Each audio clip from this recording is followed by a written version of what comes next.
बुद्ध के चेहरे पर जो शांति थी वह दुख से भागने की नहीं थी, वो दुख को देखने की थी। जिसने दुख को देखा वो आनंदित हो गया, क्योंकि अब वह जान गया कि कोई भी दुख स्थायी नहीं, कोई भी घाव सदा का नहीं, सब गुजर जाए। केवल देखने वाला बचता है। दर्द वहीं तक है जहां तक पकड़ है। जहां पकड़ छूट जाती है वहीं दर्द समाप्त हो जाता है। पर मनुष्य पकड़ना चाहता है, वो अपने आंसुओं को मोती समझता है। वो सोचता है यही मेरा अनुभव है, और यही उसका भ्रम है। जो देखता है वह अब अनुभव नहीं, साक्षी होता है। वो जानता है कि दुख और सुख एक ही सिक्के के दो पहलू हैं। वह सिक्का अब उसके हाथ में नहीं, अब वह उस सिक्के को देखता है। वो जानता है कि जो आता है जाएगा, और जो जाता नहीं वो वही है जो देख रहा है। तुम्हें दर्द से प्रेम है, क्योंकि तुमने अभी तक आनंद को जाना ही नहीं। जिस दिन आनंद का स्वाद आ गया, दुख तुम्हें छोड़ जाएगा।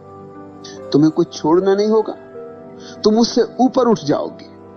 जैसे सांप अपनी कैंचुल छोड़ देता है, तुम भी अपनी पीड़ा छोड़ दोगे बिना किसी प्रयत्न के, क्योंकि अब तुम जान चुके हो दुख कोई शत्रु नहीं, वह सिर्फ तुम्हारे सोए हुए हिस्से की आवाज थी।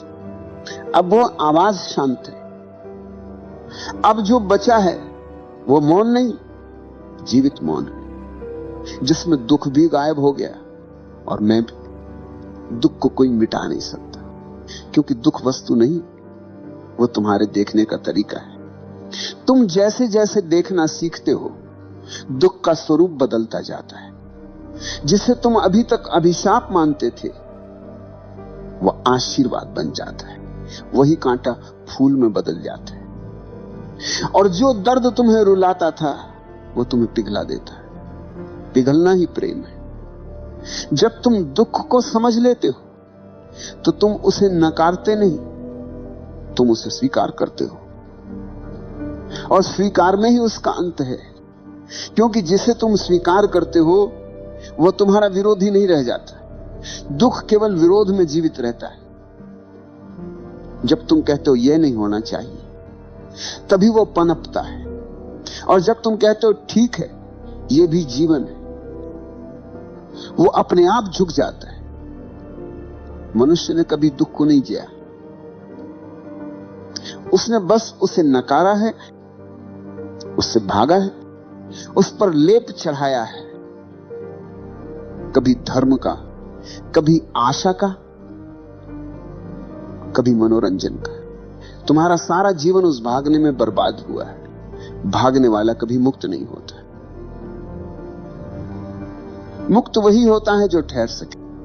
ठहरो और तुम देखोगे दुख का चेहरा बदलने लगा है, उसकी तीव्रता घटने लगी है, उसकी तलखी में मधुरता आने लगी है। जब कोई पहली बार अपने दर्द को बिना किसी निर्णय के देखता है, वो आश्चर्य में रह जाता है, क्योंकि वो देखता है ये जो मुझे इतना सालता था ये भी सुंदर है।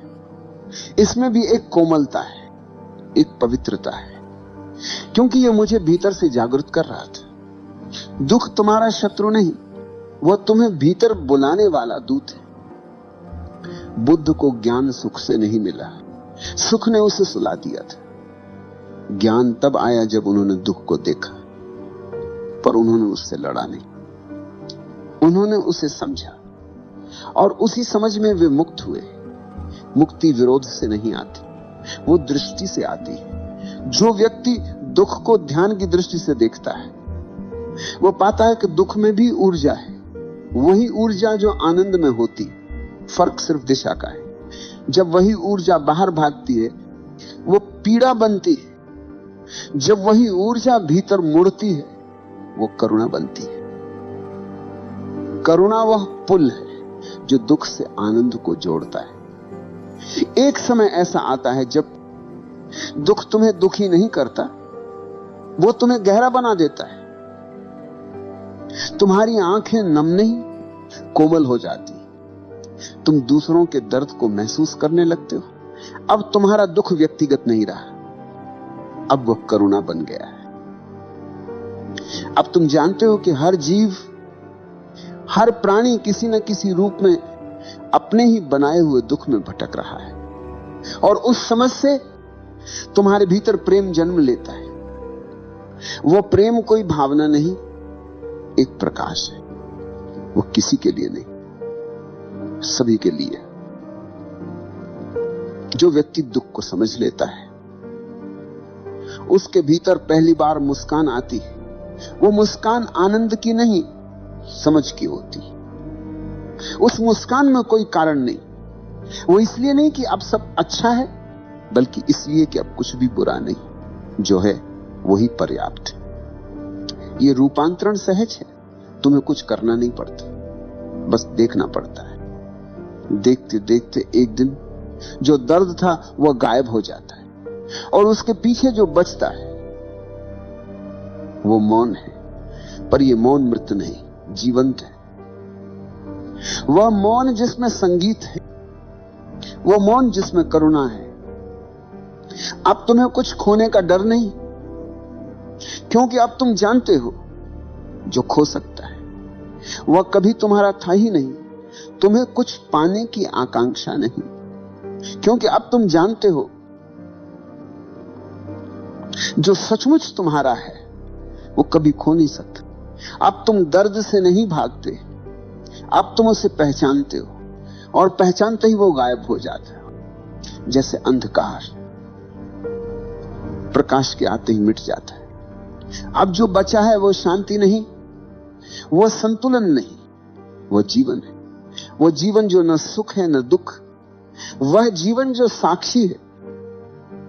अब जो कुछ घटता है तुम्हें छूता है, पर भेद नहीं डालता।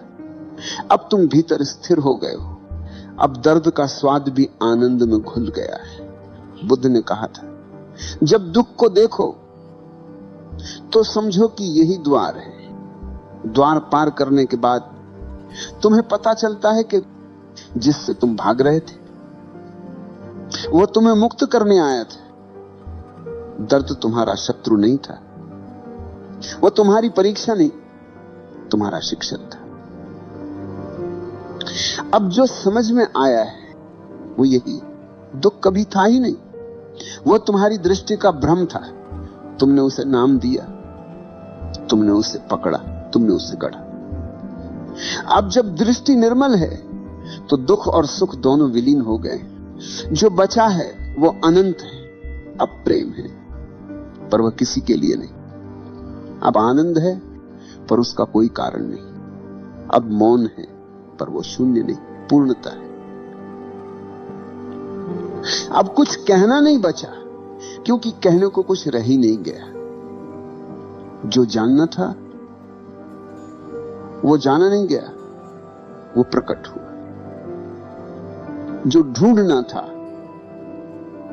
वो मिला नहीं, वह था ही यही। जो पहले दुख था वह अब वही शक्ति है जो सब कुछ चलाती है। अब तुम उसे रोकते नहीं, अब तुम उसके साथ बहते हो। अब जीवन प्रतिरोध नहीं, प्रवाह है। अब हर घटना तुम्हें समृद्ध करती है, हर आंसू तुम्हें निर्मल करता है। अब तुम दर्द से नहीं, उसके पार जी रहे हो। यही मुक्ति है, जहां कोई मुक्ति नहीं। यही अंत है, जहां कोई अंत नहीं। तुम अब वही नहीं रहे जो कभी दुख से लड़ता था। अब दुख है, पर उसका अर्थ बदल गया है। अब वह गूंज है, अब वह स्मृति है, अब वह जीवन का संगीत है। और उस संगीत में कोई सुर दुख का नहीं, कोई सुर सुख का नहीं, सिर्फ मौन की लय है। अब कुछ बचा नहीं पाने को, कुछ बचा नहीं छोड़ने को। अब तुम वही हो जो कभी था ही नहीं, और वही रहोगे जो सदैव था। तुम्हें दर्द से प्रेम था क्योंकि तुम सो रहे थे, अब तुम जाग गए हो। अब वही दर्द प्रेम बन गया है, और प्रेम वही है जो जानता है सब कुछ ठीक है।